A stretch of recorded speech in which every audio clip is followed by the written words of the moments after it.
시간이 되었으므로 우리 다 일어나셔서 찬양하면서 하나님을 예배하겠습니다.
만유주 하나님 우리를 온히 피난처요 세상의 난리를 고치게 하시니 세상의 점검이 쓸데없네.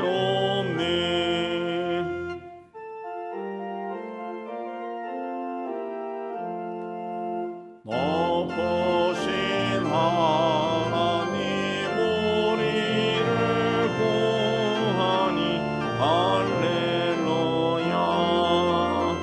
괴로움이 심하고 환난이 극하나 재난처 되시는 주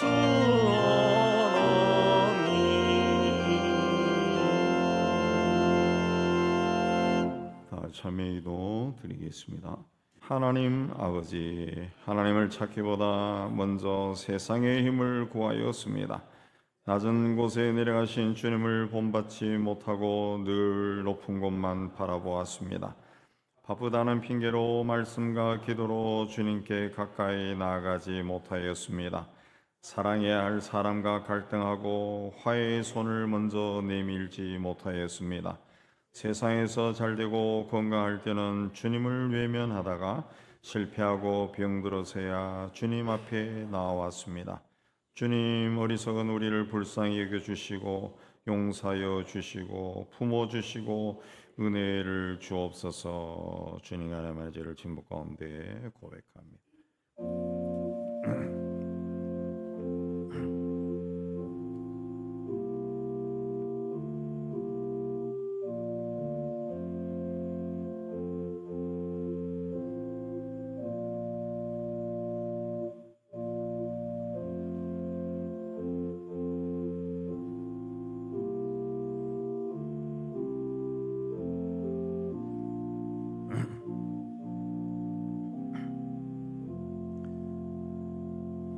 우리가 알거니와 우리 옛사람이 예수와 함께 십자가에 못 박힌 것은 죄의 몸이 죽어 다시는 우리가 죄에게 종노릇하지 아니하려 함이니 이는 죽은 자가 죄에서 벗어나 의롭다 하심을 얻었습니다. 말씀에 대해서 주께서 우리 죄를 사하셨음을 선언합니다. 아멘. 신앙고백합니다.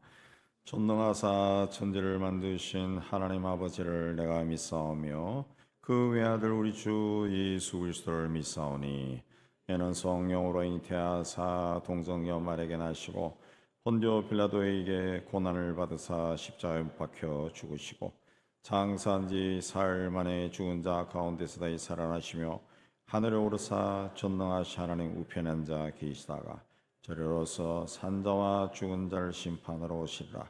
성령을 믿사오며 거룩한 공예와 성도가 서로 토는 곳과 죄를 사하여 주시는 곳과 몸이 다히 사는 것과 영원히 사는 것을 믿사옵나이다. 아멘. 우리 앉아서 15장 찬송합니다.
주시고 우리 맘에 임하셔서 떠나가지 마소서.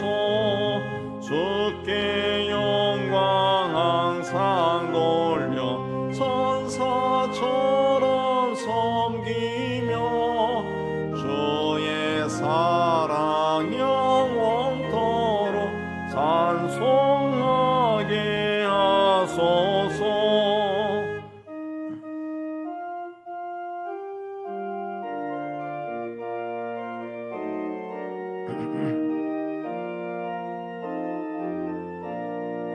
우리들이 거듭나서 의미 없게 하시고 주의 거신 구원받은 본성하게 하소서. 영광에서 영광으로 천국까지 이르러 거신 사랑 감격하여 경배하게 하소서.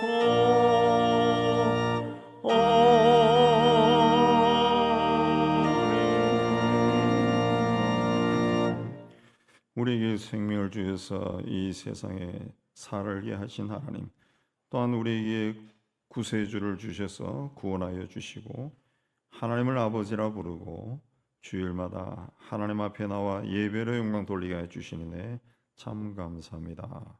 세상길이 힘들고 어렵다 할지라도 주께서 능력과 권세로 우리를 돌봐 주시고 고난의 길을 갈 때 우리 손을 붙잡아 주시고 인내하게 해 주시고 무너지지 아니하고 믿음으로 일어서 나아가는 저희가 다 되게 하여 주옵소서. 잠깐 있다가 사라지는 세상의 욕망이 아니라 하나님의 인도함을 따라 살고 하늘 소망으로 충만한 저희가 되게 하여 주옵소서. 주님이 주신 말씀으로 날마다 새로워지고 주께서 우리를 의로운 길로 인도해 주시는 그 믿음으로 시험에 들지 아니하고 악에서 이기게 하여 주옵소서. 하나님 아버지, 세상에 세운 주의 몸된 교회가 성령의 권능 아래 있게 하여 주셔서 죄가 흘러넘치는 세상을 새롭게 하는 하나님의 도구로 귀하게 쓰임받게 하여 주옵소서. 지구촌 곳곳에 파송된 선교사들을 통해 복음이 전해지고 영혼 구원이 왕성하게 이루어지고 무엇보다 척박한 환경에서 사역하는 선교사들 건강에 복을 주시고 여러 핍박 가운데서도 굴하지 아니하고 복음의 사신으로 일하게 하여 주옵소서. 하나님 아버지, 세상 곳곳에 전쟁과 기아와 폭력과 홍수와 가뭄과 같은 재난이 지속되고 있습니다. 그 땅과 그 나라와 민족을 돌아보아 주시고 그들이 처한 위기에서 속히 벗어나도록 인도하여 주시옵소서. 특히 러시아와 우크라이나 전쟁, 이스라엘과 하마스 전쟁, 기타 곳곳에서 벌어지는 전쟁들이 속히 끝나고 그 땅에 사는 백성들이 고통과 슬픔의 눈물을 거두고 다시 일어설 수 있도록 은혜 다하여 주옵소서. 저 북녘 땅에도 이제는 하나님의 강건하심으로 변화가 일어나 더 이상 악의 세력의 힘을 더하지 아니하고 무너지게 하여 주옵소서.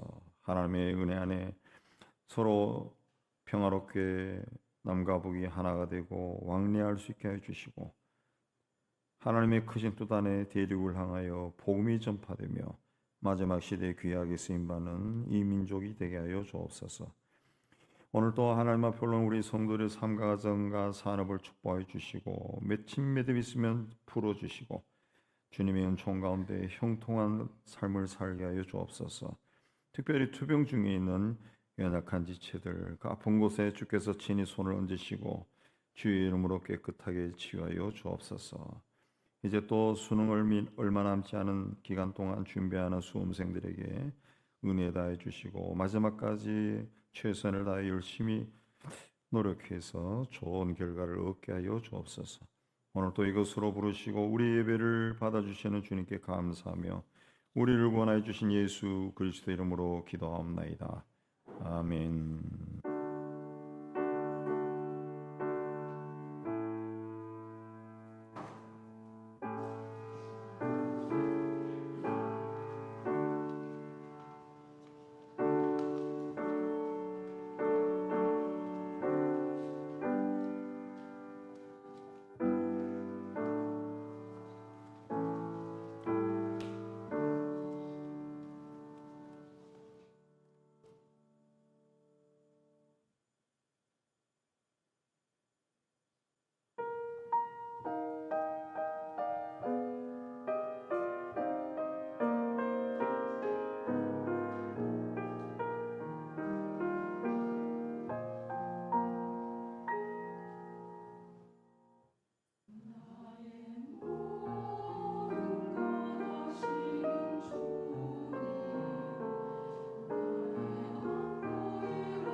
교회 소식입니다.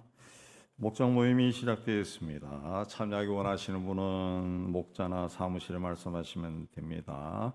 모임은 목자의 인도 아래 진행하면 됩니다. 오늘 오후에 담임 목사 은퇴 준비 및 후임 목사 청빙위원회가 있습니다. 해당되신 분들 참석하시기 바라고요. 권사 이번 주 화요일에는 잠실 북시찰회가 겨자나무 교회에서 있게 되어 있고, 수요일에는 권사회가 기도회 후에 있게 되겠습니다. 이번 주 토요일에 문정역 앞에 있는 더 컨벤션에서 이상선 권사님 아들 결혼식이 있습니다. 기타 소식 보시고 하나님의 은혜 가운데 또 교회 생활 잘 하신 여러분 되시기 바랍니다. 이제 하나님께 드린 예물 봉헌하는 시간 갖도록 하겠습니다.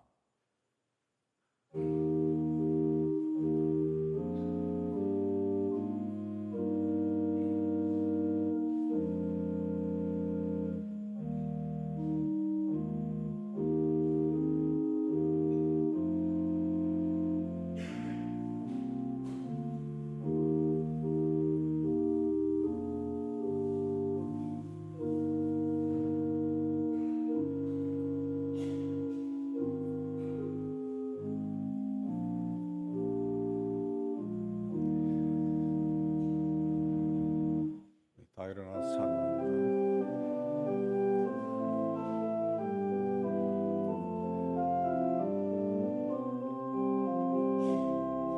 내게 있는 양육 값주기 가져와 거발 위에 입 맞추고 깨뜨립니다. 나를 위해 험한 산길 오르신 예수, 걸음마다 거실 사랑 새겨놓았네.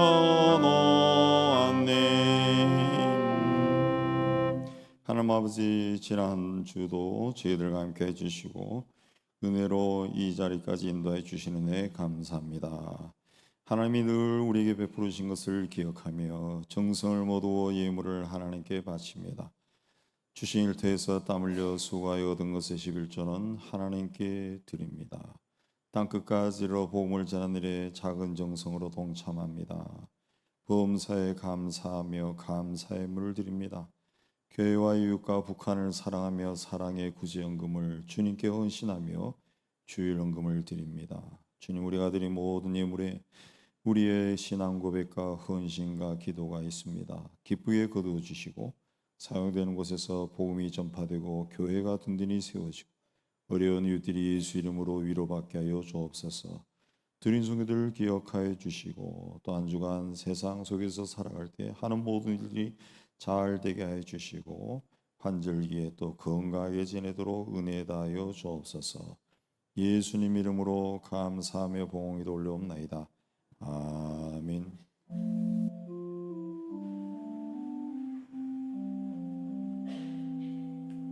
오늘 하나님이 주시는 말씀은 누가복음 14장 25절에서 33절입니다. 우리 한 절씩 교도합니다. 수많은 무리가 함께 갈새 예수께서 돌이키사 이르시되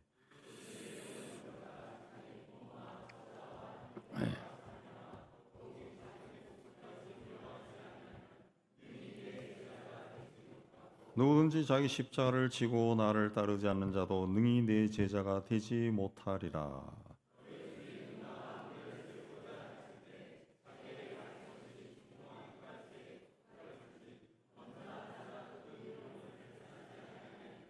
그렇게 아니하여 그 기초만 쌓고 능히 이루지 못하면 보는 자가 다 비웃어.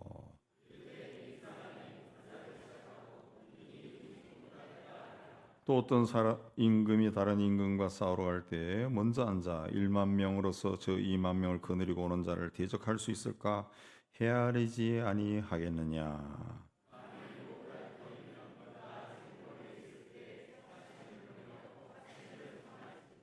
이와 같이 너희 중에 누구든지 자기의 모든 소유를 버리지 아니하면 능히 내 제자가 되지 못하리라.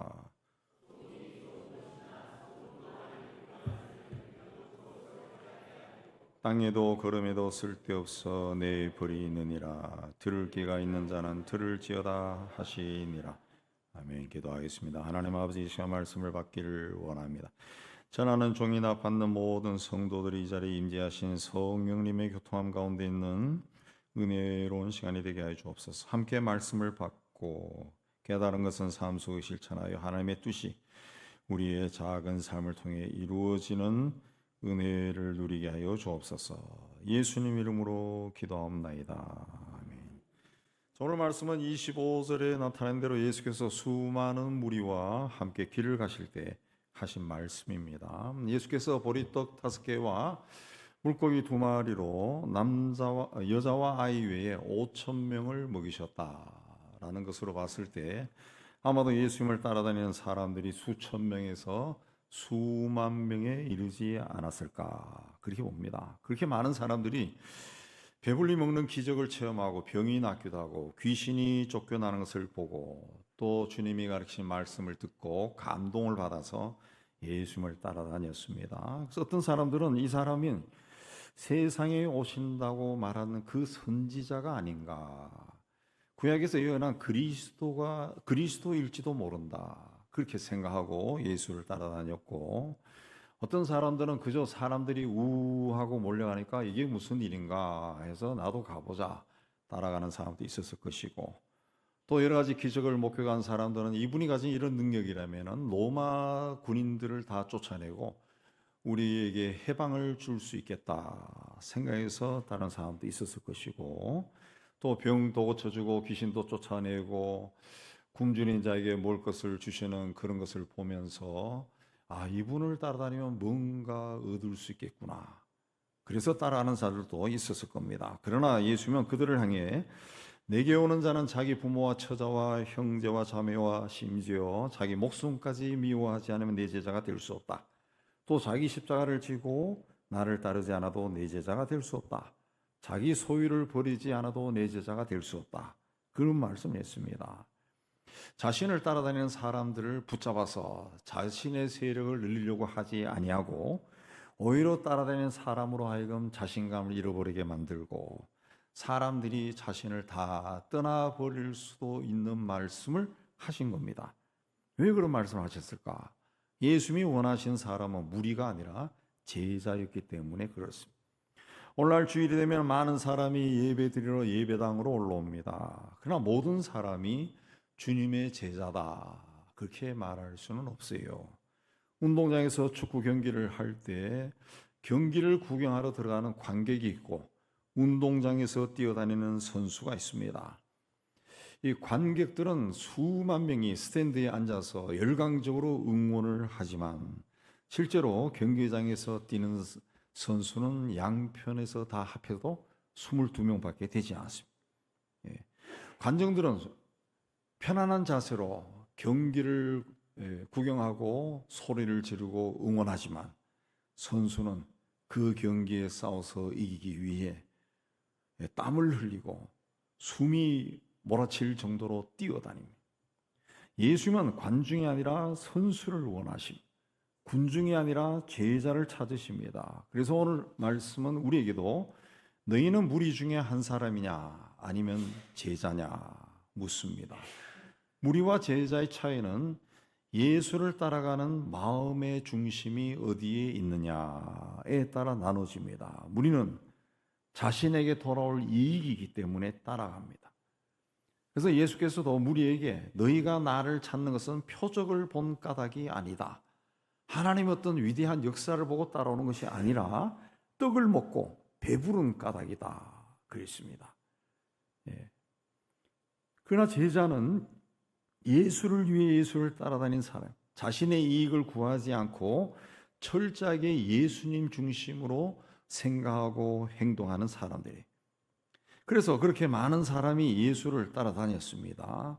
그러나 마가의 다락방에서 성령을 받고 사도행전의 역사를 시작한 사람들이 몇 명입니까? 120명이라. 120. 성경에 보면은 부활하신 예수께서 500명의 형제들에게 한꺼번에 나타났다.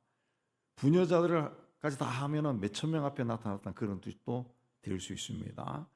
근데 그 사람들이 다 다락방에 모인 게 아니라 120명이 모였다.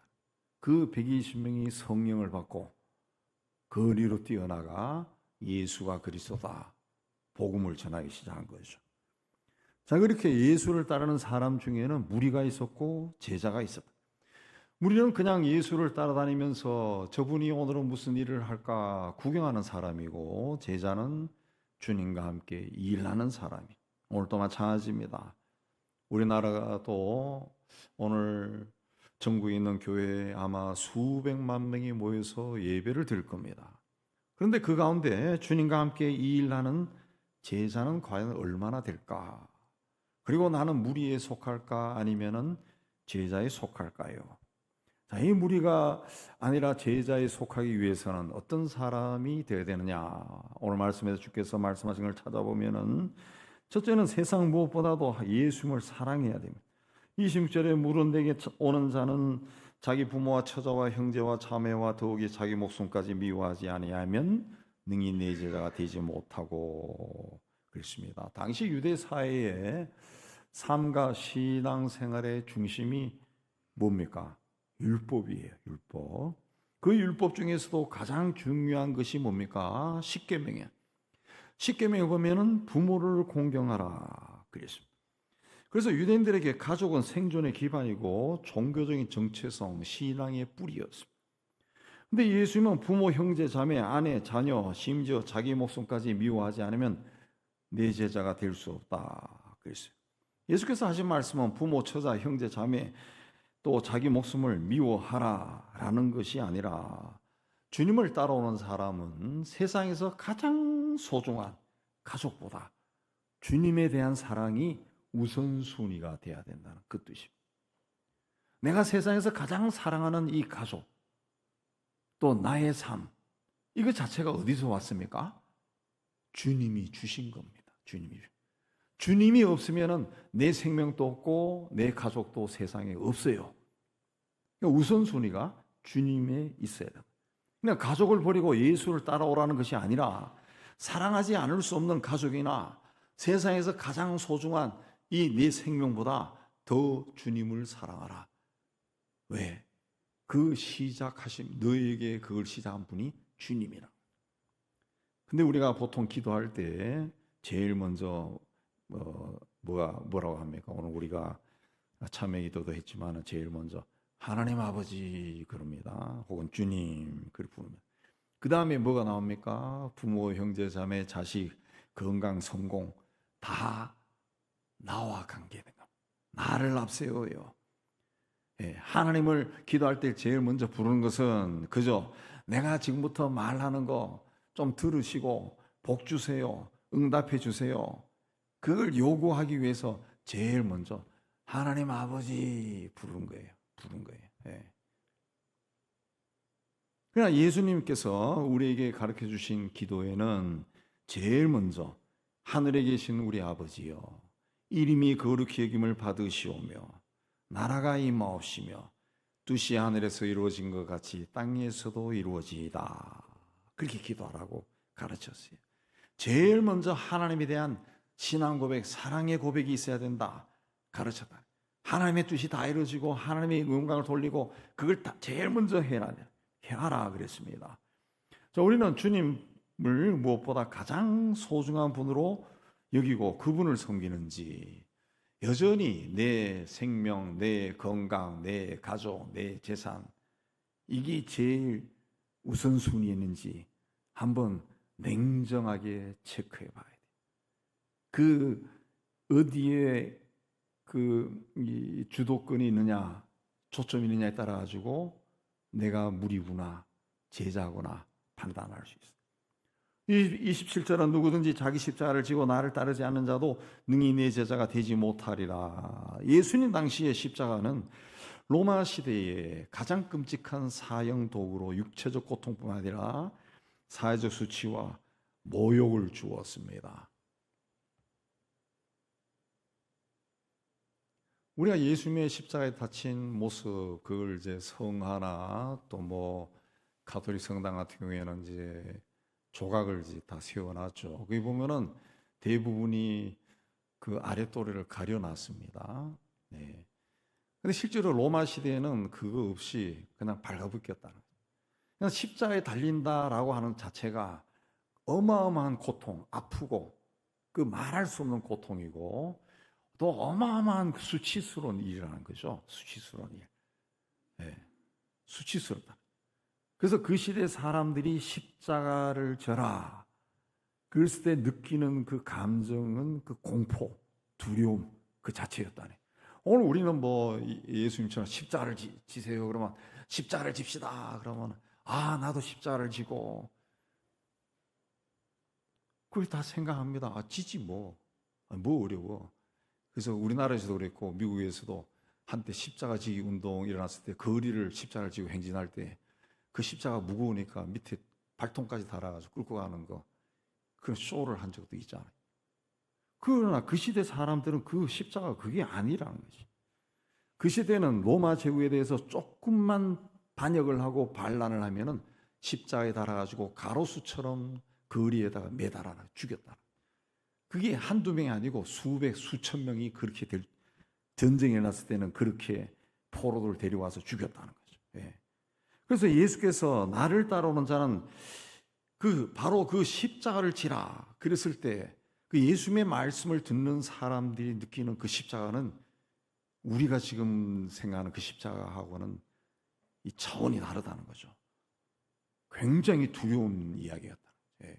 십자가를 지라 그러네 저분이. 예.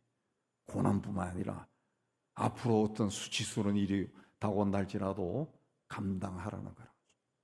그것도 자기 십자가를 지라. 저 사람이 십자가를 지워라. 뭐 이렇게 하라는 것이 아니라 자기 십자가를 지라. 그랬습니다.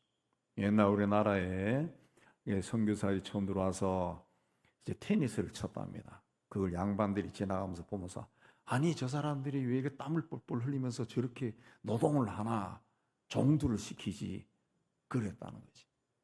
자기가 운동해야 자기가 땀이 나고 건강해지는 거지 그걸 왜 종을 시켜요. 자기 십자가를 지라. 네가 대가를 지불하라는 거죠. 예. 우리가 예수를 따르기 위해서는 나의 십자가를 져야 돼. 나의 십자가. 하와이의 몰로카이 섬은 한때 나병에 걸린 사람들을 집단적으로 수용하던 섬입니다. 1873년 그 법을 제정해서 나병 환자들을 그쪽으로 집단 이주하고 폐쇄시켰어요. 그곳에 벨기에 신부 다명이 들어갔습니다. 가서 복음을 전했습니다. 하나님이 당신을 사랑하십니다. 이야기하니까 문둥병자들이 하나님이 사랑한다면 왜 나를 이 병에 걸리게 하고 이 험악한 곳에 처박아 죽게 만드냐 하고 빈정댔습니다. 그래서 다멘 신부가 하나님께 나도 나병이 들게 해주세요 기도했습니다. 어느 날 얼굴에 반점이 피어나는 것을 보고 하나님 감사합니다. 제게 나병이 걸리게 해주시다니 너무너무 감사합니다. 그런 기도를 드렸습니다. 그리고 형제들이여 이제 나도 당신들처럼 나병이 걸렸습니다. 그러나 하나님은 나를 여전히 사랑하고 나도 여러분 사랑합니다. 그 나병 걸린 때가 1885년입니다. 그래서 인터넷 보면 다명 신부에 관한 이야기를 나올 때 젊었을 때 사진과 나병 걸린 사진이 나와요. 굉장히 흉악한 얼굴이 어떻게 이렇게 됐을까 할 정도로 막 병에 걸린 사진이 그런 사진 찍어놨더라고요. 그 나와요. 예. 그때 전도하니까 환자들이 예수를 영접했다는. 그러나 병에 걸린 지 4년 만에 다명 신부는 49살에 세상을 떠났습니다. 오늘 많은 사람이 가족의 문제나 직장이나 사회에서 어떤 문제를 만났을 때 또 일이나 사건을 일어나서 자기가 감당해야만 하는 처지에 놓이면은 내가 십자가를 지겠다. 그런 말을 합니다. 근데 예수님이 말씀하신 십자가는 그런 게 아니야. 자기가 책임을 진다는 그 뜻이 아니고 나를 따라오는 자는 죽음도 감내할 수 있어야 된다. 목숨을 내놓을 각오를 하고 따라라. 그렇다고 죽음을 막 요구한 것이 아니라 그만큼 절대 헌신하라는 거예요. 전적으로 헌신하라는 거예요. 왜? 그분이 우리의 모든 것이라. 우리에게 생명을 주시고 이 세상에 살게 하신 분이고, 우리에게 가족을 주시고, 우리에게 재산을 주시고, 우리가 지금 가지고 있는 모든 것을 그분이 주셨다. 예. 그걸 인정하라는 거예요. 예. 그리고 나를 구원해 주셨다. 예. 그걸 이야기하는 겁니다. 그걸 이야기. 예. 근데 주님은 여전히 우리 삶의 순위에서 많이 밀려납니다. 주님, 주님 부르지만은 내 자식이 더 소중하죠. 예. 주님의 교회 그러지만 내 집이 더 중요함. 예. 내가 중요하게 세상에서 여기는 것을 위해서 여전히 마음과 노력과 물질과 시간을 투자하는 거 아까워하지 않습니다. 밤을 새워서도 합니다. 예. 그러나 주님을 위해서는 그렇게 하지 않아요. 조금만 하고도 아유, 일을 많이 했네, 이렇게 합니다. 근데 그렇게 평생 살다가는 하나님 앞에 갔을 때 하나님을 사랑하는 흔적이 아무것도 없어요. 아무것도 없어요.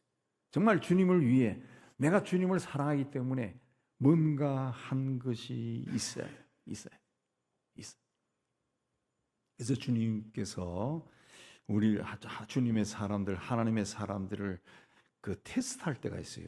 이 성경은 사랑하는 자를 테스트하지 않는다 그랬는데, 테스트할 때가 있는데 뭘로 테스트하냐? 주님을 얼마나 사랑하느냐, 그걸로 테스트합니다.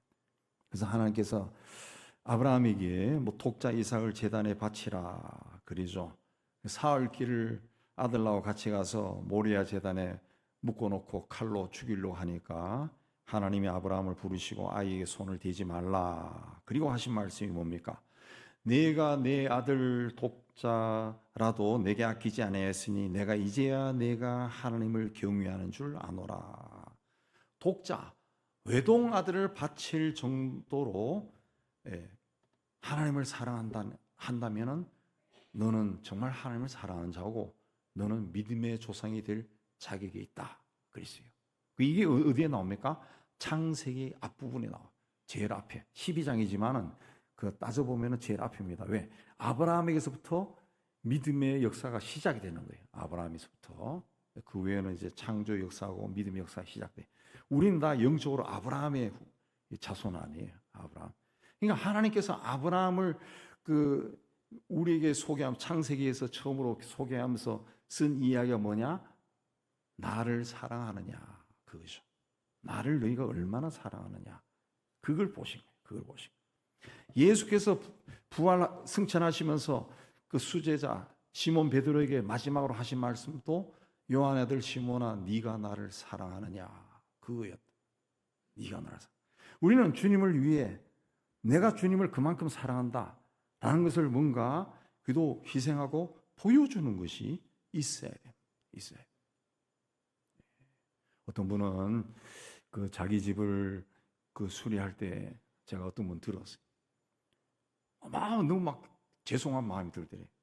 그래서 교회 가가지고 교회 어디 뭔가 수리할 곳이 없는가 막 찾아보니까 있더라네. 그걸 먼저 수리하고 자기 집 수리했대.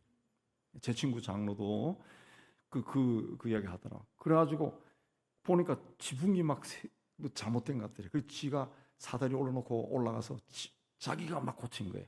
네, 자기가 불러서도 할 수 있지만은 내가 해야지, 주님의 집인데. 그러다 떨어져가지고 다리가 부러져가지고 입원한 적도 있었다. 그런 내가 정말 주님을 위해 뭔가 헌신한 것이 있는가? 이 일하다가 다리가 부러지고 손이 부러지고 뭔가 손해 본 적이 좀 그런 것이 있어야 훗날 하나님 앞에 갔을 때 그래도 좀 같이 마주보며 웃을 수 있지 않을까, 그 생각이 좀 듭니다. 여러분은 주님을 얼마나 사랑합니까? 여러분의 모든 것 주님이 주신 것으로 믿습니까? 주님을 따라다녔던 제자들은 그걸 믿었습니다. 그래서 성령을 받은 후 모두 다 주님을 위해 자신의 삶과 생명을 바쳤어요. 언젠가 머지않은 시간에 세상을 떠나 주님 앞에 갈 겁니다. 저는 이 과거 가끔 과거인데 심심풀이로 케이블 TV 소파에 앉아서 보면 영화가 나와.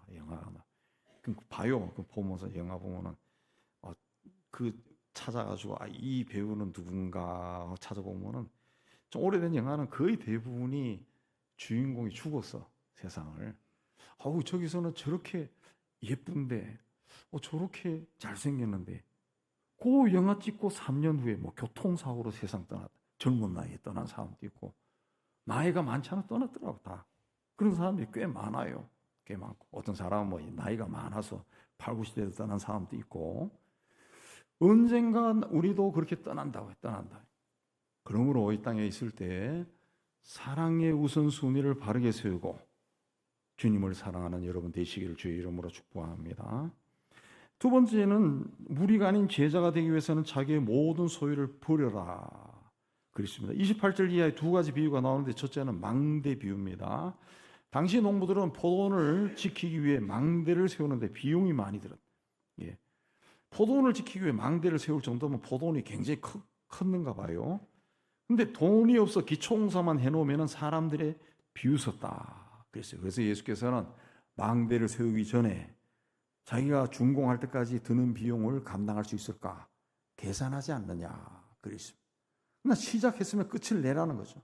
예수님을 따라다닌다고 나섰다가 중도에 힘드니까 포기해버리면 아무것도 아니라는 거죠. 두 번째는 전쟁인데 고대 시대에는 전쟁이 많이 일어났어요. 전쟁이 지면은 나라와 백성과 재산도 뺏길 뿐 아니라 죽을 수 있어요. 심하면은 노예로 팔려갑니다. 그래서 저 나라가 우리에게 시비 건다, 저 나라가 마음에 들지 않는다 해서 무조건 전쟁할 수가 없어요.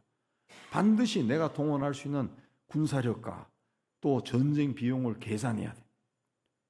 그런 다음에 승산이 있으면 전쟁에 나가는 거예요. 그래서 예수께서 어떤 임금이 다른 임금과 싸우러 갈 때 먼저 앉아 1만 명으로 저 2만 명을 거느리고 오는 자를 대적할 수 있을까 헤아리지 아니하겠느냐 그랬어요. 그리고 자신이 없으면은 사신을 보내서 화친을 청할 것이다 그랬어요. 예수께서 두 가지 비유를 드신 것은 주님을 따르는 제자가 되는 것은 감정적이거나 충동적으로 할 일이 아니라는 깊이 생각한 후에 또 계산한 후에 각오한 후에 결정하라는 거죠. 그래서 예수님은 이와 같이 너희 중에 누구든지 자기 모든 소유를 버리지 아니하면 능히 내 제자가 되지 못하리라 그랬습니다. 모든 소유를 버린다 그러면은 여러분 중에 충격을 받아서 아유 나는 제자가 아니고 무리네 라고 생각하는 사람들이 있을 거예요. 근데 여기서 모든 소유를 버린다는 것은 내 재산을 다 처분하고 주님께 나오라 그게 아니라 내가 가진 모든 것이 내 것이 아니고 내 인생도 내가 주인이 아니고 내 가족도 내 것이 아니고 내 것이라고 뭐 이 세상에 내가 지금 가지고 있는 거 누리고 있는 것이 내 것이라는 그런 것을 내려놓으라는 거예요. 사도 바울이 내가 그리스도와 함께 십자가에 못 박혔나니 그런즉 이제는 내가 산 것이 아니오 오직 내 안에 그리스도께서 사신 것이다 그랬습니다. 그러니까 지금 나에게 주어진 생명이나 삶이나 권력이나 재능이나 물질이나 자식이나 건강이나 명예도 다 하나님이 주신 것이다. 그 인정하라는 거예요. 그게 내 것을 내려놓는 거, 내 모든 소유를 버리는 겁니다. 제자는 내 소유와 생명과 삶의 주인이 내가 아니라 주님이라고 인정하는 겁니다. 내가 가진 모든 것은 주님의 것입니다. 주님이 주신 거예요. 그래서 칼빈은 제자의 삶을 자기 부인이다 그렇게 요약했습니다.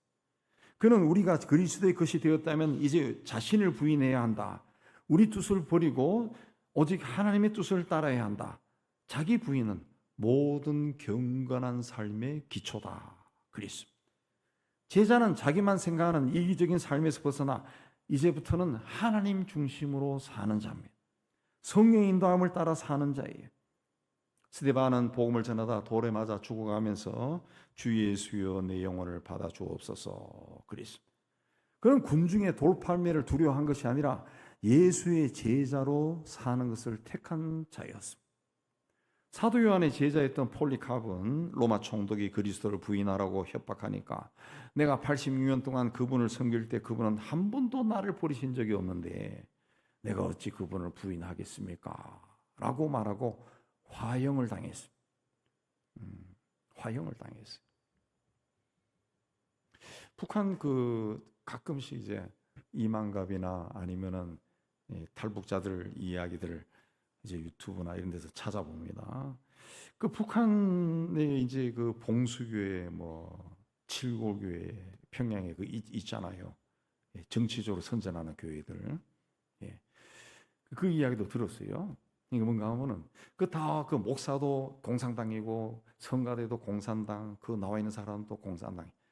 아주 성분이 좋은 사람들만 뽑아가지고 몇 달 동안 훈련시켜가지고 보낸다는. 거기 가서 예배 드렸던 사람들, 제 친구도 갔다 왔는데 이야기 들어보니까 성가대가 노래를 너무 잘한대. 너무 잘. 그런 거 뽑아가지고 한 거거든요. 근데 문제가 뭐냐? 어쨌든 설교를 하잖아. 설교. 성경 읽고 설교를 하잖아요. 하나님의 말씀은 살아있는 말씀이거든. 이 공산당이 지가 달달 외워가지고 그 설교를 해도 이게 하나님 말씀이야. 내 입에서 나가서 다 돌아다닐 때는 이게 성령의 감동으로 하나님 말씀 들어가. 그리고 봉수나 칠골교회 나가는 골수 공산당들이 그 예배를 몇 번 드리다 보면 예수를 믿는다는 거야. 그래가지고 그걸 한 달인가 두 달 정도 체인지한답니다. 체인지한다. 바꿔버린다는 거예요. 처음에는 오랫동안 다녔는데 얘들이 예수 믿는 거야. 그래서 이 바꾼답니다. 자꾸 체인지한다. 체인지해. 그 북한에 있는 탈북자들이 전하는 이야기 들으면 지하 교회 성도들 찬송 못하면 그래서 성경 한 장을 돌려 읽으면서 그게 예배래요. 예배. 그게 예배라는 거죠. 오늘날 우리는 오케스트라, 성가대, 성악가들이 와 해서 이렇게 그것도 많이 모여가지고 찬타고 하지만은 하나님이 어떤 예배를 받으실까? 오히려 그 지하에서 몇 명이 모여서 누가복음 한 장 찢어가지고 그거 서로 읽고 기도하는 사람의 예배를 기쁘게 받을 것 같아요. 북한에도 중국에도 그 삼자교회를 해가지고 중국 공산당과 협력하는 교회 있어요. 그 하란 대로 합니다. 그 근래에 들어온 이야기들 들어보니까 몇 년 전부터 그 추방당한 선교사 이야기 들어보니까 그 교회 안에 성아들 다 떼고 모택동이 초상화 다 걸어놨다더라고요. 십자가도 떼고 초상화 걸어놨다고 그런 이야기 하던데. 근데 그런 교회 말고 목숨 걸고 하는 그 중국의 지하교회 성도들이 있어요. 가정교회라고 그러죠. 그 사람들은 대지 우리 뒤쪽에 움막에서 필사 성경, 자기들이 쓴 성경을 가지고 예배를 드린다는 거죠. 그걸 읽는다는 거예요. 그게 예배예요, 예배. 예수를 따라가는 수많은 무리 중에 한 사람이 아니라 제자가 되기 위해서는 자기 것을 버리고 내 뜻을 버리고 주님의 뜻을 선택하는 것. 내 욕심보다 주의 말씀을 따르는 거예요. 내 계획이나 내 야망이나 내 꿈이나 내 사랑이나 내 행복이나 나의 기쁨보다 하나님이 기뻐하는 길, 하나님의 인도를 따라가는 겁니다. 내 자존심이나 나의 기쁨이 아니라 주님의 영광을 구하는 겁니다. 매일매일 우리의 삶에서 이런 선택이 있어야 돼요. 무디 선생이 예수 믿고 그리스도인이 되고 난 다음에 한 유명한 말이 전에는 내 소원이 축복받는 것이었는데 지금은 주님 자신이고 전에는 내가 모든 것의 중심이었는데 내 생각이 중심이었는데 지금은 하나님의 말씀이 내 중심이고 전에는 내가 쉬지 않고 주님께 뭔가 달라고 요구했는데 지금은 쉬지 않고 주님을 찬송하고 전에는 내가 주님을 사용하고 싶었는데 지금은 그분이 나를 사용하기를 내가 원하게 되었다. 그랬어요. 제자는 자기 소유를 버린 거예요. 소유를 버린 것은 재물을 버린 것이 아니라 나를 버리는 겁니다. 나를 버리는 거예요. 나를 버렸을 때 주님의 지혜와 능력이 나에게 임하고 나를 통해 주께서 일할 수 있어요. 주님을 위해 자기의 모든 것을 버린 자에게 주님은 더 풍성하게 채워주십니다. 이 은혜와 복을 받아 누린 여러분 되시기를 주의 이름으로 축복합니다. 무리가 아닌 제자가 되기 위해서는 자기만이 지닌 맛을 잃어서는 안 됩니다. 34절에 보면 소금은 좋은 것이나 소금도 만일 그 맛을 잃으면 무엇으로 짜게 하리요 땅에도 거름에도 쓸데없어 내버리느니라 그랬습니다. 제자답지 않은 제자는 맛을 잃은 소금과 같다. 아무 소용이 없어 땅에도 거름에도 쓸데없다 그랬습니다. 주님의 제자가 되면은 소금이 녹아서 맛을 내듯이 자신도 맛을 내야 돼. 2005년 5월에 그 20년 전에 중국으로 그 탈북한 이 탈북자들이 대사관 문을 열고 들어가는 그런 광경 아직도 유튜브에 남아있는 보셨을 거예요. 와 하고 몰려갑니다. 그때 한동안 그게 유행이 돼가지고 나중에 중국 공안들이 막 철저하게 했죠. 그게 막 그 공안에 붙들린 애도 있어요. 그래 애를 공안이 막 던져버리더라고. 아줌마도 붙들고 막 난리가 났죠. 난리가 났어요. 그들이 이제 자유를 찾아 목숨 걸고 이 대사관으로 돌진한 겁니다. 그래서 그 받아줬어요. 받았어. 일본 대사관에 뛰들어간 것도 있어요. 네. 그래가지고 굉장한 그 외교적 마찰이 생겼습니다. 당시 주중 대사가 김하중이라는 장로입니다. 그때 장로였는지 그 후에 된지 모르겠는데 어쨌든 김하중 장로예요. 그때 대사관 간부들이 대사님 탈북자들을 받아오면은 앞으로 한중 관계에 굉장한 어려움이 일어나니까 받아서는 안 됩니다. 주장했어요. 그러나 김 대사는 대사관 직원들에게 이 중국에서 탈북자를 구할 사람은 지금 나밖에 없습니다. 나는 대사직을 포기하더라도 이들을 받아줄 겁니다. 선언했습니다. 그리고 그는 하나님께 내가 여기 주중 대사로 있는 동안 1000명만 받게 해주세요. 기도했습니다. 그 탈북자 문제로 외교적 압력이 내려오고 영사관이 폐쇄당하고 그런 아주 복잡한 일을 겪으면서 이분이 특이하게도 대사로 5년 9개월 대사 중에서는 굉장히 장기간 있었다 합니다. 5년 9개월 재임하면서 탈북자들이 그 당시에 435회에 걸쳐서 대사관 정문으로 돌진하고 담을 뛰어넘고 밤에 기어들어오고 그렇게 대사관에 들어왔다면 그렇게 해서 한국으로 보낸 탈북자가 1065명이라. 자기가 재임하는 기간 동안 1000명을 구하게 해주세요. 그랬는데 1065명 하나님이 65명을 더해 준 겁니다. 그는 중국 정부와 수많은 협상을 벌이고 엄청난 외교적 압박을 견디며 사람을 살리는 제자의 길을 택했습니다. 외교관으로서 자신의 직분을 통해서 수많은 사람을 살린 그리스도인임. 소금으로서 맛을 잃어버리지 않고 산 사람이라는 거죠. 이 소금의 목적이 뭡니까? 맛을 내는 거예요. 그래서 34절에도 그 맛이다. 그 맛이 무슨 맛입니까? 짠맛이야, 짠맛. 그 맛을 잃으면 무엇으로 짜게 하리요? 그래. 예수 믿는 우리만이 가지고 있는 본질적인 것이 있습니다. 그 맛을 우리가 머무른 곳, 가는 곳, 사는 곳에 내야 된다는 거죠.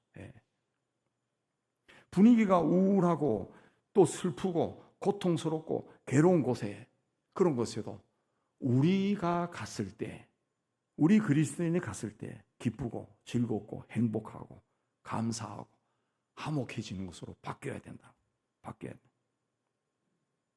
소금은 다른 것의 맛을 변화시킬 뿐이고 자기의 본질은 바뀌지 않아요.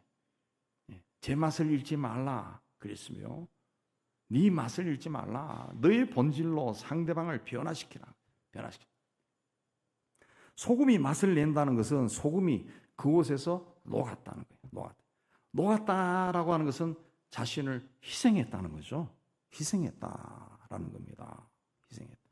소금이 들어가면 맛이 나듯이 우리 그리스도인들은 맛을 내는 존재가 돼요.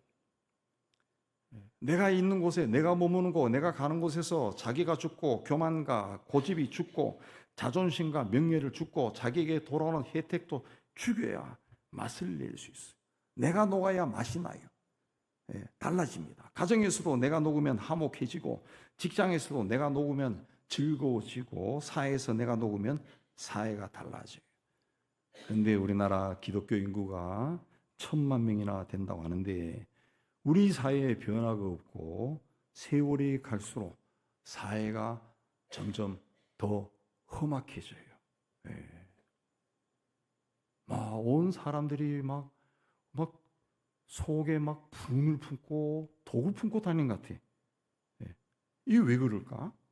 교인들이 소금의 역할, 자신의 삶의 자리에서 녹지 않기 때문에 그래요. 녹지 않는다. 여러분, 요즘 소금에는 뭐 히말라야 소금도 있고 뭐 맛소금도 있고, 근데 보통 이제 그 염전에서 가지고 온 소금들은 이 왕소금이죠. 굵습니다. 아프리카 대륙에 있는 그 소금 바다에서 캐는 소금은 보니까 덩어리더라고. 중국에 있는 소금 강산, 남미에 있는 소금 강산도 덩어리예요. 덩어리. 그 소금 덩어리는 쇳덩어리처럼 강합니다. 한 대 맞으면 죽습니다. 그걸로. 강해요. 우리가 이 집에서 그 접하는 왕소금들도 굉장히 거칠거칠해요. 그 왕소금 가지고 손 한번 샥 밀어봐. 손껍질 다 뺏기질 거예요. 맛소금은 괜찮지만 왕소금. 그 왕소금도 녹으면은 맛을 낸다. 녹지 않으니까 그게 사람을 해치는 흉기가 될 수도 있고, 막 거칠게 만들 수도 있는 거라. 왜 사회가 그러냐? 우리가 녹지 않는다. 7, 80년대 부흥기를 거치며 굉장히 많은 사람들이 교회 안에 들어왔지만은 녹지 않는다. 안 녹아. 안 녹고 제자는 되기 싫고 무리 속에 휩쓸려 다니며 뭔가 떨어지는 것이 없을까? 나의 삶에도 오병이의 기적이 일어났으면 그걸 바라고 쫓아다니는 거예요. 그러나 소금이 녹지 않으면 맛을 낼 수 없고, 그러면 땅에도 걸음에도 쓸데없어 버림받는다 그랬습니다. 삼손이 맛을 잃었을 때 머리털이 잘리고 두 눈이 뽑히고 채찍에 맞고 연자맷돌을 돌리는 구경거리가 되었습니다. 가룟 유다가 맛을 잃어버렸을 때 선생님을 팔아버리고 사람들에게 버림당하고 지금까지도 조롱거리가 되었어요. 맛을 잃으면 버림받습니다. 오늘날 세상에서 우리 기독교인들, 기독교라 안 그러고 개독교라 그러고, 목사도 먹사라 그러고 그런 조롱거리가 돼 있어요. 왜 그렇습니까? 녹지 않았다. 맛을 잃어버렸어요. 봐도 맛이 없어. 여러분 식당 가서 볼 때 맛있어 보이는 음식 시키지, 보기에도 맛이 없어 보이는 음식 안 시켜요. 안 시켜요. 그리스도인의 본질은 맛을 낼 줄 알고 맛을 내기 위해서는 녹아야 됩니다. 여러분의 삶의 자리에서 맛을 내는 그리스도인이 되기를 주의 이름으로 축복합니다. 예수님은 우리에게 나를 따르면 가족보다 자기 생명보다 나를 더 사랑해야 된다. 자기 모든 소유를 버려라. 자신에게 있는 맛을 잃지 말고 네가 살아가는 삶의 자리에서 맛을 내라 그랬어요. 초대교회부터 지금까지 주의 길을 따라가며 제자의 삶을 살다 순교한 분이나 종교개혁자들이나 선교사들이나 그리고 오늘 믿음을 지키며 사는 성도들은 모두 무리보다 제자의 길을 선택하고 그 길로 가는 자입니다. 그 길을 걸어가는 길은 조금 힘들 수 있습니다. 그러나 그 길은 다른 사람이 맛볼 수 없는 은혜와 영광과 축복의 길입니다. 주님, 나를 구원하기 위해 십자가의 고난을 겪으시고 나를 하나님의 자녀가 되게 해주신 그 은혜와 축복이 너무 크니 이제부터는 내가 이 세상 사는 동안 제가 주님께 드릴 수 있는 가장 소중한 헌신을 할 수 있도록 하나님 제 삶을 인도해 주세요. 고백하는 여러분 다 되시기를 주의 이름으로 축복합니다. 하나님 아버지, 오늘 또 많은 사람들이 하나님을 예배하기 위해 교회에 올라왔습니다. 하나님, 이 많은 사람들이 무리가 아니라 정말 주의 제자가 되어 하나님이 우리에게 주신 이 땅에 정해진 삶, 그 기간 동안 우리를 통해 하나님이 계획하신 것들이 하실 수 있고 이루어질 수 있도록, 그래서 훗날 우리가 주님 앞에 갔을 때 서로 바라보면서 흐뭇한 미소를 지을 수 있는 저희가 될 수 있도록 축복하여 주옵소서. 예수님 이름으로 기도하옵나이다. 아멘. 우리 461장 찬송합니다.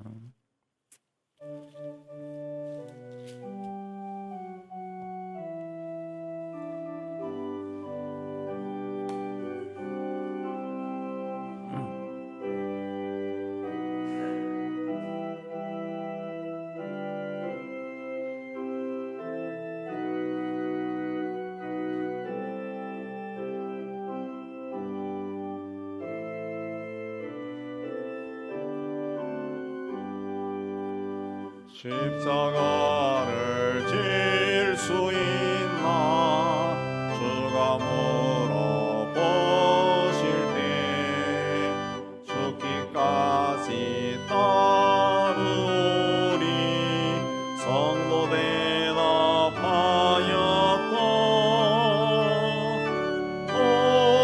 오래의 심령 주의 고시니 주님의 영상 만드소서. 주인도 따라 살아갈 동안 사랑과 충성 널 바치오리다.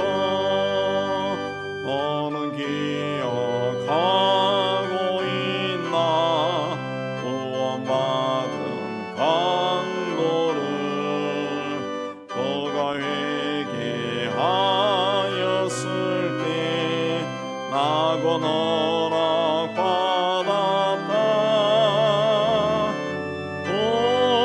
오래의 심령 주의 고시니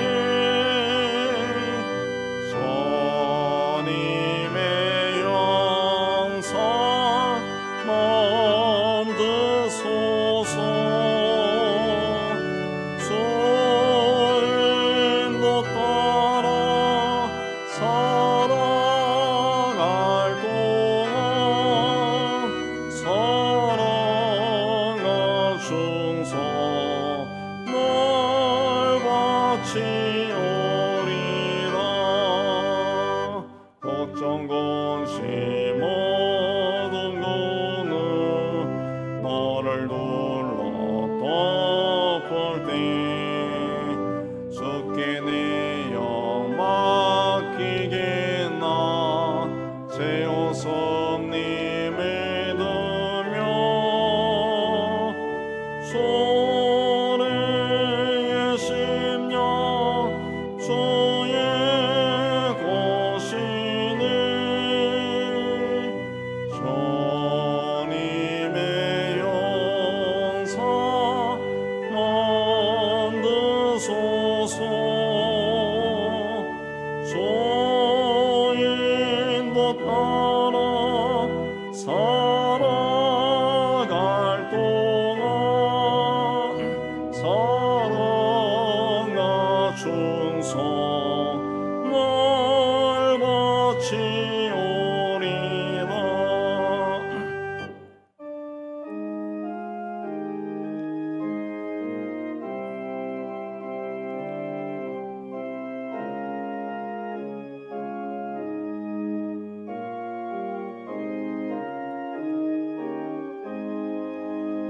이런 일 다 할 수 있나 주가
자, 우리 예배당 떠나기 전에 받은 말씀 생각하며 하나님께 헌신하겠습니다.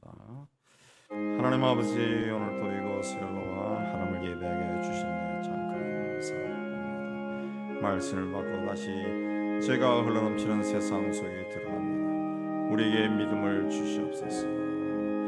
하나님 앞에 죄와 타협하지 않게 해주시고 변명하지 않게 해주시고 합리화하지 않게 해주시고 아니면 아닌 것을 받아들이고 인정하게 해 주옵소서. 그래야 하나님이 기뻐하는 길 끝까지 걷게 해 주옵소서. 주님 감사합니다. 예수님 이름으로 기도합니다. 아멘. 우리 세상의 희망을 선포합니다. 시작. 하나님의 희망을 보랴.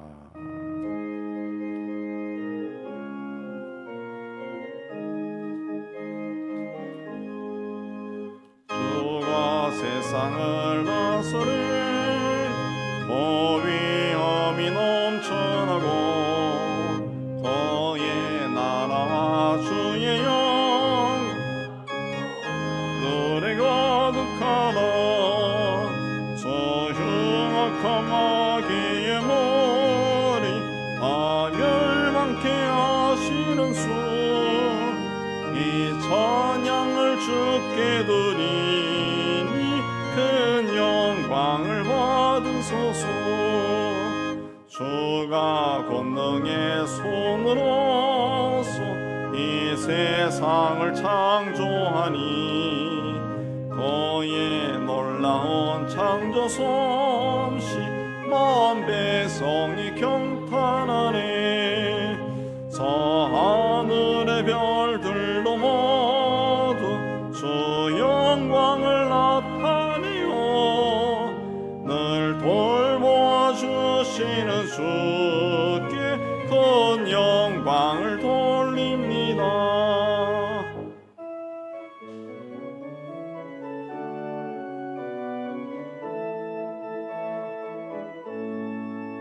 주가 세상의 피조물을 인간에게나 맡기고 순종하라는 말씀으로 그 권위를 주셨구나.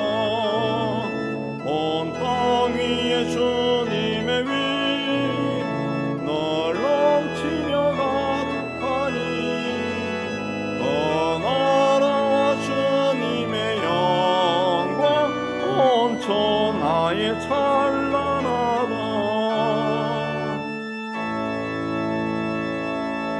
여호와는 내게 복을 주시고 너를 지키시기를 원하며 여호와는 그 얼굴을 내게 비추사 은혜 베푸시기를 원하며 여호와는 그 얼굴을 내게로 향하여 드사 평강 주시기를 원하노라.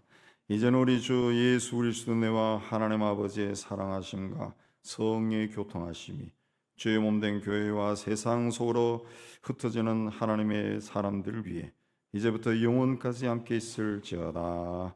아멘.